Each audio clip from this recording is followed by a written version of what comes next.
BJP की रणनीति है कि माइनॉरिटी के लोगों को परेशान करोगे तो हमारा वोट सांप्रदायिकता के नाम पर एक हो जाएगा।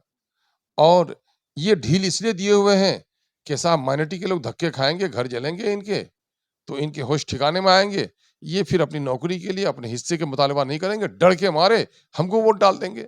जहाँ तक मामला अभी जो ताज़ा घटनाक्रम का है, वो इसमें बीजेपी और बिहार सरकार दोनों बराबर की मुजरिम है। और जहाँ भी देखा जाता है भी राष्ट्रीय स्तर पर सिक्योरिटी के मामले में अमित शाह जी की अध्यक्षता में ऑल स्टेट डीजीपी और आईजी की मीटिंग हुई।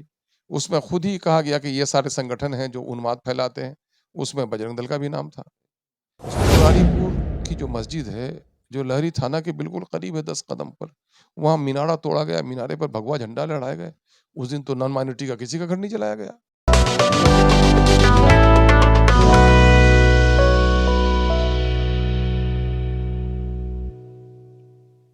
नमस्कार, मैं प्रिंस कुशवाहा। बिहार टॉक देख रहे हैं। देखिए, जिस तरह से रामनवमी को लेकर दो जिलों में झड़प हुई है, ऐसे में अमित शाह कल आते हैं और मंच से भाषण देते हैं कि दंगाइयों को उल्टा करके सीधा कर दिया जाएगा। तो इस पे सवाल खड़ा होता है, क्या लग रहा है बिहार में लॉ एंड ऑर्डर की स्थिति खराब हो गई है कि अमित शाह को दिल्ली से आकर कहना पड़ रहा है कि दंगाइयों को हम उल्टा करके सीधा कर देंगे? देखिए, बीजेपी वालों की भाषाएं इस तरह की होती ही हैं और इसमें इशारा ज्यादातर माइनॉरिटी के लोगों को लोग करते हैं। मामला ये है कि पूरे देश का जो हाल है, बीजेपी हर महाज पे फेल है। न काला धन वापस ला सके, न करप्शन को रोक सके। मोदी के नाम पर झगड़ा हुआ है, कई मिलते जुलते लोग के नाम के लोगों ने देश का धन बाहर लेके चले गए।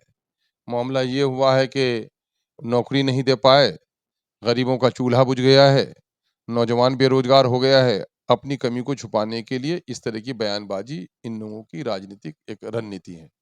जहाँ तक मामला अभी जो ताज़ा घटनाक्रम का है, वो इसमें बीजेपी और बिहार सरकार दोनों बराबर की मुजरिम है।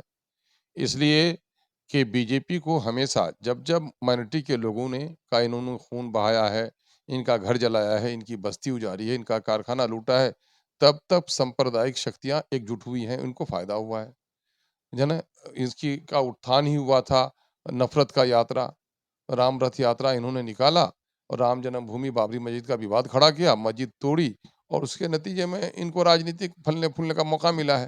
तो इनको लग गया है कि राम जी के नाम को बदनाम करो और उसी पर अपनी राजनीतिक रोटी सेको। पुरुषोत्तम राम के महान विचारों से कौन नहीं अवगत है ना? और उसके पवित्र नाम को ये लोग बदनाम कर रहे हैं और अपनी राजनीतिक रोटी सेक रहे हैं। और जहाँ भी देखा जाता है कि राष्ट्रीय स्तर पर सिक्योरिटी के मामले में अमित शाह जी की अध्यक्षता में ऑल स्टेट डीजीपी और आईजी की मीटिंग हुई। उसमें खुद ही कहा गया कि ये सारे संगठन हैं जो उन्माद फैलाते हैं। उसमें बजरंग दल का भी नाम था। उसमें दूसरे जो और संगठन हैं जिनका यहाँ पर भागीदारी रही है, उन लोग का नाम था। आप तो उनके बारे में कुछ नहीं करते और उन्माद फैलाते हैं। अब आप जुलूस निकालते हैं, एंटी माइनॉरिटी नारे लगाते हैं, ज़बरदस्ती किसी को जय श्री राम कहने पर मजबूर करते हैं। ये कहाँ से भारत में किसको हिदायत हो गई? और आप अभी ताज़ा घटनाक्रम जो है, वहाँ घर जलाया गया सासाराम में माइनॉरिटी का और यहाँ बिहार शरीफ नालंदा में 31 तारीख को लगभग 40-50 दुकान माइनॉरिटी की जला दी गई। मदरसे को जलाया गया, धर्म ग्रंथ जलाए गए। मुरारीपुर की जो मस्जिद है, जो लहरी थाना के बिल्कुल करीब है 10 कदम पर, वहाँ मीनारा तोड़ा गया, मीनारे पर भगवा झंडा लहराए गए। उस दिन तो नॉन माइनॉरिटी का किसी का घर नहीं जलाया गया। तो जब एक तरफ़ा माइनॉरिटी पर का वो हुआ, तो बिहार की गवर्नमेंट को तो फौरी तौर पर वहाँ पर रैफ के लोगों को भेज देना था। इसके माने कि आपका एसपी ईमानदारी से काम नहीं कर रहा है और ये सारा जो घटना हुआ, आप जो देखेंगे वो डिजिटल मॉल जो लूटा, उस मॉल के लूटने के जो इलेक्ट्रॉनिक सामान लेके भाग रहे हैं, सारे फुटेज आप लोग दिखा रहे हैं। तो लूट-पाट का ये सारा मामला हुआ, माइनॉरिटी के फल वाले दुकान को लूटा गया। तो आपने क्यों नहीं काबू में लाया और उसकी पुनरावृत्ति हो गई 1 तारीख को। तो ये तो गवर्नमेंट का सरासर फेल्योर है। ये फेल्योर नहीं है, दरअसल एक साजिश का हिस्सा है। बीजेपी की रणनीति ये है कि माइनॉरिटी के लोगों को परेशान करोगे तो हमारा वोट सांप्रदायिकता के नाम पर एक हो जाएगा।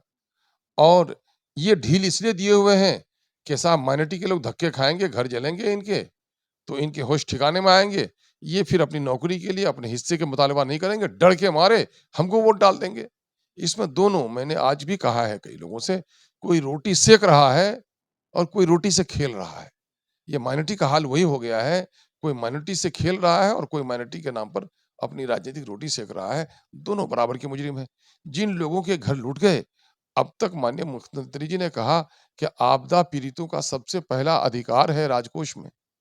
आपने अब तक ऐलान नहीं किया कि जिनकी दुकानें लूटी, जिनके बेरोजगार हो गए, जो भिखमंगे हो गए, क्या करेंगे ये? ये कल क्या करेंगे? क्रिमिनल बनेंगे ये, भिखमंगे बनेंगे, ज़हर खा के मर जाएँगे ये। आपने अब तक ऐलान नहीं किया, है ना? फौरी तौर पर ऐलान कीजिए, मुजरिमों को गिरफ्तार कीजिए, जिन लोगों की क्षति हुई है उनका मुआवजा दीजिए। पुलिस के अफ़सरों के सामने में दंगा क्यों हुआ? ऐसे पुलिस कर्मियों पर पाबंदी लगाइए और इस तरह की पुनरावृत्ति न हो, ऐसी घटना न घटे। चूँकि आप ज़ीरो टॉलरेंस की बात करते हैं, करप्शन में और कम्युनलिज़्म में।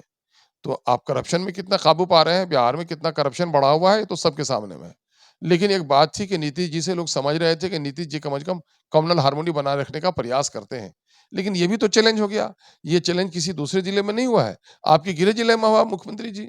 और आपके लिए चैलेंज है, आप सुशासन की बात करते हैं, गुड गवर्नेंस की बात करते हैं, तो आपको तो फ़ौरन इसको देखना चाहिए। तो देखना चाहिए, अब भी हम लोग उम्मीद करते हैं कि मुख्यमंत्री जी मसलहत की चादर को छोड़कर इंसाफ न्याय की कुर्सी पर बैठे हैं, न्याय करना चाहिए, दूध का दूध, पानी का पानी कीजिए, जो मुजरिम है उसको गिरफ्तार कीजिए, जो पीड़ित है उसका आँसू पूछिए और जिन्होंने ज़ुल्म होने दिया पुलिस वालों पर कार्रवाई कीजिए और ऐसी पुनरावृत्ति सूफी संतों की धरती में, महावीर जैन की धरती में, गौतम बुद्ध की धरती में, सूफी मुनैर की धरती में ऐसा हो रहा है, बिहार को बचा लीजिए। बिहार को सिर्फ जलने से नहीं बचाइए, बल्कि बिहार पिछड़ा है, बिहार गरीब है, बिहार निरक्षर है, बिहार बेरोज़गारी है, 2 अक्षर ज्ञान के लिए पलायन, 2 वक़्त की रोटी के लिए पलायन, सेहत बीमारी की दवा के लिए पलायन।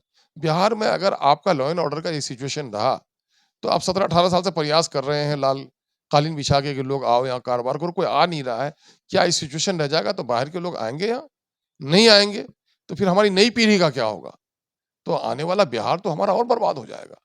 तो इसलिए ठोस कदम उठाना चाहिए। इस पे बीजेपी आरोप लगा रही है कि ये सब जंगल राज के कारण हो रहा है और एक तरफ महागठबंधन के लोग हैं वो कह रहे हैं बीजेपी करवा रही है क्योंकि अमित शाह आने वाले थे बिहार से। एक मुहावरा हो, आजकल तो शब्दों पर भी पहरेदारी जांच नहीं हो रहा। नहीं, एक शब्दों पर भी पहरेदारी, एक मुहावरा है, चोर बोले जोर से, है ना? और काला कलोटा दूसरे को कौवा कहे, वही वाला हाल है इन लोगों का। इन लोगों का मामला ये है कि ये लोग इस तरह बोलकर अपने पाप को छुपाने का प्रयास करते हैं। ये लोग बोलकर वैसे देखिए तमाम तर मामलात में कहीं न कहीं डायरेक्ट इनडायरेक्ट इन्वॉल्वमेंट बीजेपी का रहता है, इससे कोई इनकार नहीं कर सकता। आप भी मानते हैं? ये सच्चाई है, सारी सच्चाई है, सब लोग देख रहे हैं। भई धर्म के नाम पर जिसकी भी इसमें इन्वॉल्वमेंट हो लेकिन इस पे तो जांच होनी बिल्कुल, जाँच होनी चाहिए, कार्रवाई होनी चाहिए, फौरी तौर पर गिरफ्तारी होनी चाहिए। चाहिए। ऐसे सरकार आरोप ने क्यों दिया है?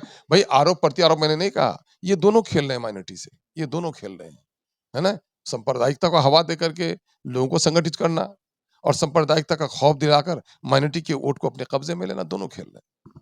तो ये अख्तरुल इमाम थे जो कि एआईएम के प्रदेश अध्यक्ष हैं, विधायक भी हैं। इन्होंने साफ तौर पे कहा कि दोनों सरकार केंद्र की और बिहार की भी उतना ही जिम्मेवार है। आपस में दोनों ही खेल खेल रही है। कि आपकी क्या प्रतिक्रिया है हमें कमेंट बॉक्स में बताइएगा। इसी तरह के खबरों के लिए आप बिहार टॉक देखते रहें। ऐसी ही खबरों के लिए जुड़े रहे बिहार टॉक से। यूट्यूब पर लाइक और सब्सक्राइब करें, बेल आइकन जरूर दबाएं। फेसबुक, ट्विटर और इंस्टा पर फॉलो करें। धन्यवाद।